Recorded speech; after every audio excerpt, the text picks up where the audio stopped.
So Beth wanted to move into a new career, and she says, look, David, there's something better for me. I don't want to be stuck where I am, but I have one big issue. I just procrastinate about everything.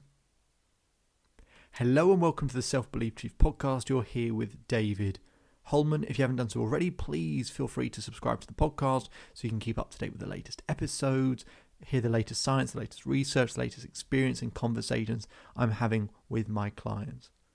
Otherwise, let's begin. So Beth is a procrastinator. If you're listening right now, you may well be a procrastinator as well. That might sound very, very familiar. We all know what procrastination looks like. You just can't be bothered to get on with it. There's something that you feel like stops you. And Beth's going, I really don't understand why I'm procrastinating because I want to move careers. I want to change. I want to do something different. I said, okay. Well, here's the key principle of procrastination. I said, Beth, if I asked you to meet me to go for a run at 3 a.m. in the morning, what would you say? She kind of goes, not so sure I would do that. I said, okay. I said, Beth, if I asked you to meet me for a run at 3 a.m. in the morning, and if you show up, I'll give you £1 million, what would you say? She goes, oh, I'd absolutely be there. Of course I would. I said, so really, in many ways, procrastination is not a thing. It's just about how important it is to you.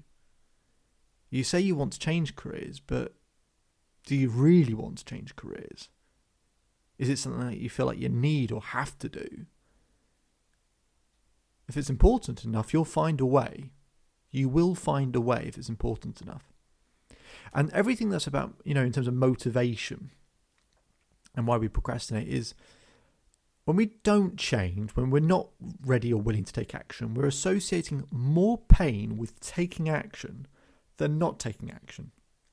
Even if it's just the effort to do something and to get up and drag yourself and maybe your back hurts and actually it's going to require a lot of time and a lot of effort and I'm not sure if it's going to work. And so a lot of pain compared to actually it's less pain if I just stay here. I don't like where I am, but it's less pain.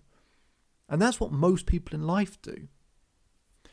And they associate more pleasure with staying where they are, even if it's not pleasurable, but it's just more pleasure staying where they are than doing all the work of changing. So when I try and help people overcome procrastination or help try and make them make that change, I've got to help them see more pain with not taking action and more pleasure with taking action. In other words, I've got to make the concept of procrastination so undeniably painful, so incredibly painful, that they wish to never do it again. So how do you do that? It's actually quite straightforward. I get Beth to close her eyes. I get Beth to slow down her breathing. I get Beth to roll up her eyes towards her eyebrows whilst her eyes are closed, very simply because her eyes will start to flutter. And that's called rapid eye movement. And that's what, when we're in a state of rapid eye movement, that's what opens our subconscious mind. So now we can actually get stuff in that will land in the back of her mind. And I asked Beth some very simple questions.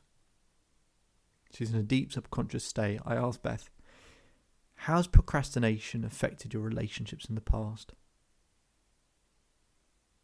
She goes, well, I didn't really put in enough effort. I could have done more. I think maybe people thought I was a bit lazy. Maybe it's caused a few breakups as well, because I didn't put enough effort in. I said, how did it affect your finances in the past? She said, well, I could have probably had a few more pay rises, a few more promotions if I could just get myself to work harder, to push myself more, to take more action. I could be in a much better position, but in the past it's probably cost me money.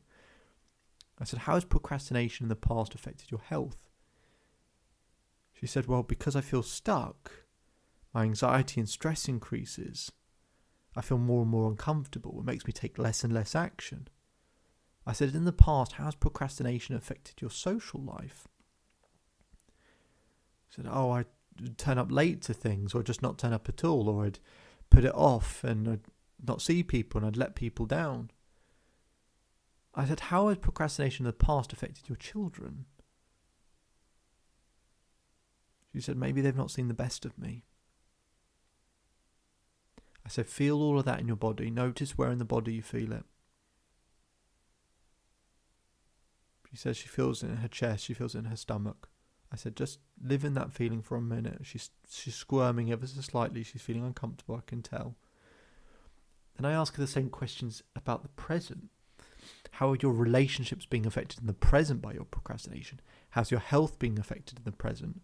How's your finance and your career being affected in the present? Your social life, your children, how are they being affected in the present? So she answers those same questions and she's stacking it and stacking it and stacking.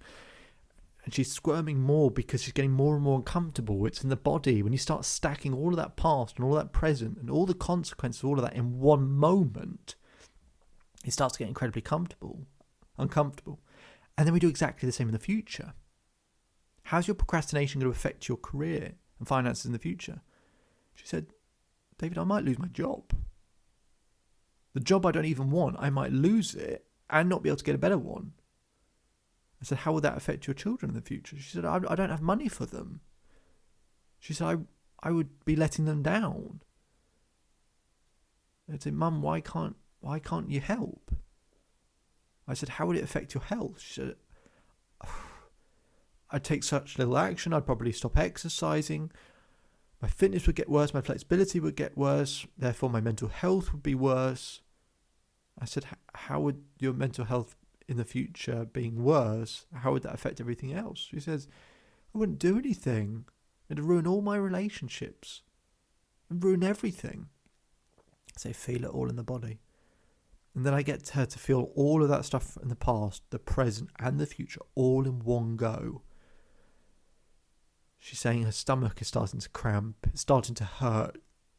It's starting to feel really uncomfortable because you can feel it all deeply in a subconscious state. The discomfort. And I get her to sit in it for 30 seconds, a minute, 2 minutes. She's finding it really uncomfortable. We start conditioning and anchoring that feeling to something very simple, like a click or a clap, just so that anytime that happens, this feeling will return.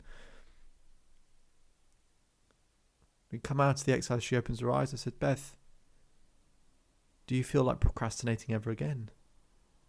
She said, I can't procrastinate ever again. I can't do that. I can't have this life. It's been unbearable. It's affected me so badly. My future's going to be awful. So rather than it just being something she wants to give up, it's now something where she's going, I have to emotionally, not just logically, emotionally have to give it up. It has to change because now the consequences she's really feeling. And it's about stacking as much pain as possible. And then now there's more pain with her staying in the way that she is, a procrastinator, than changing. Now she's willing to start taking action because the alternative is too painful. And that is by creating enough leverage. And that is how we can overcome a habit like procrastination. If you want to learn more, visit the Self-Belief Chief website for more information.